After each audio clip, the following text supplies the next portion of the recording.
Kerala state exhibition workers union Kannur ജില്ലാ കമ്മിറ്റിയുടെ ആഭിമുഖ്യത്തിൽ നടത്തുന്ന പെരുന്നാൾ വിഷു കാർണിവൽ സമ്മർ ഫെസ്റ്റിന് ഇരിട്ടി പുന്നാട് തുടക്കമായി. അന്താരാഷ്ട്ര aqua and pet show, amusement park, nursery സ്റ്റാളുകൾ, വിൽപ്പന സ്റ്റാളുകൾ, വിവിധ മത്സരങ്ങൾ, ഭക്ഷ്യമേള, ഫർണിച്ചർ എക്സിബിഷൻ, മരണക്കിണർ, family game show, motor expo കൂടാതെ കേരളത്തിലെ പ്രഗത്ഭരായ കലാകാരന്മാരുടെ സ്റ്റേജ് ഷോ തുടങ്ങി വിവിധങ്ങളായ പരിപാടികളാണ് സമ്മർ ഫെസ്റ്റിൽ ഒരുക്കിയിട്ടുള്ളത്. പെരുന്നാൾ ദിനത്തിൽ മാപ്പിളപ്പാട്ടിന്റെ സുൽത്താൻ ഇസ്മയിൽ തളങ്കര അവതരിപ്പിക്കുന്ന ഈദ് നൈറ്റ് ഉണ്ടാകും. 12-ാം തീയതി വെള്ളിയാഴ്ച സീനത്ത് കണ്ണൂർ അവതരിപ്പിക്കുന്ന ഇശൽ നിലാവ്, 13-ന് ശനിയാഴ്ച ജംഷീർ കൈനിക്കരയുടെ മാപ്പിളപ്പാട്ട്, 14 ഞായറാഴ്ച തൊക്കിലങ്ങാടി ധ്വനി കൂത്തുപറമ്പ് അവതരിപ്പിക്കുന്ന കൈകൊട്ടിക്കളിയും കരോക്കെ ഗാനമേളയും, 15 തിങ്കളാഴ്ച ശ്രീരാഗം ഓർക്കസ്ട്രയുടെ നാടൻ പാട്ട്, 16 ചൊവ്വാഴ്ച ഇശലിന്റെ രാജകുമാരി ബൻസീറ അവതരിപ്പിക്കുന്ന ഇശൽ രാവ്, 17-ന് ബുധനാഴ്ച ഉളിയിൽ കൂട്ടായ്മ കലാ സാംസ്കാരിക വേദിയുടെ ഗാനമേള,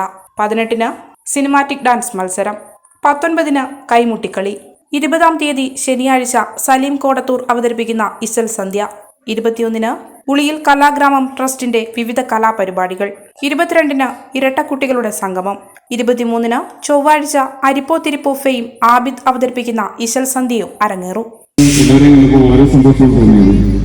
ഒപ്പം തന്നെ നമ്മുടെ വേദിയിലിരിക്കുന്ന നമ്മുടെ വിശിഷ്ടരായിട്ടുള്ള അതിഥികൾ, അതായത് നമ്മുടെ സ്റ്റേറ്റിന്റെ തന്നെ ലീഡേഴ്സ്, ജില്ലാ ഭാരവാഹികൾ ഒക്കെ ഞാൻ പല പ്രാവശ്യം നമ്മുടെ കണ്ണൂർ ജില്ലാ കമ്മിറ്റിയുമായി ബന്ധപ്പെട്ട് നമ്മുടെ ഈ കണ്ണൂരിന്റെ പല ഭാഗങ്ങളും നടന്നിട്ടുണ്ട്.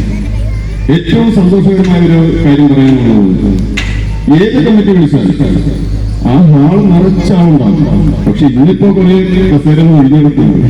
എങ്കിൽ പോലും വളരെ സന്തോഷമാണ് എപ്പോഴും കണ്ണൂരിലേക്ക്. കാരണം കണ്ണൂരുള്ളവർ പുറത്തുണ്ട് ഒരു കാര്യം, യൂണിയൻ ഒരു കാര്യം പറഞ്ഞാൽ ആ കാര്യം അക്ഷരം പ്രതി അനുസരിക്കുകയും അതേപോലെ നമ്മൾ ഉദ്ദേശിക്കുന്നതിനേക്കാളും കൂടുതൽ അവര് വർക്ക് ചെയ്യുന്ന ഒരു കമ്മിറ്റിയാണ് ഇന്ന് കണ്ണൂർ.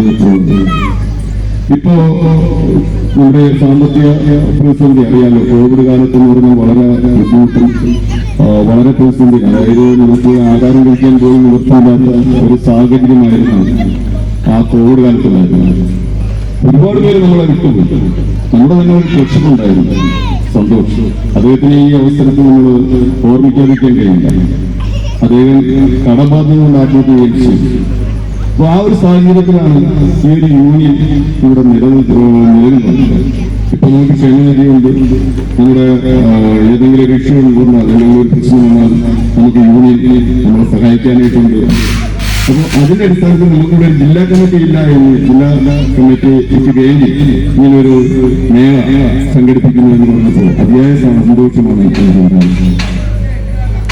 പിന്നെ കൂടുതലായിട്ട് ദീർഘിപ്പിച്ച് കൊണ്ടുപോകുന്നില്ല.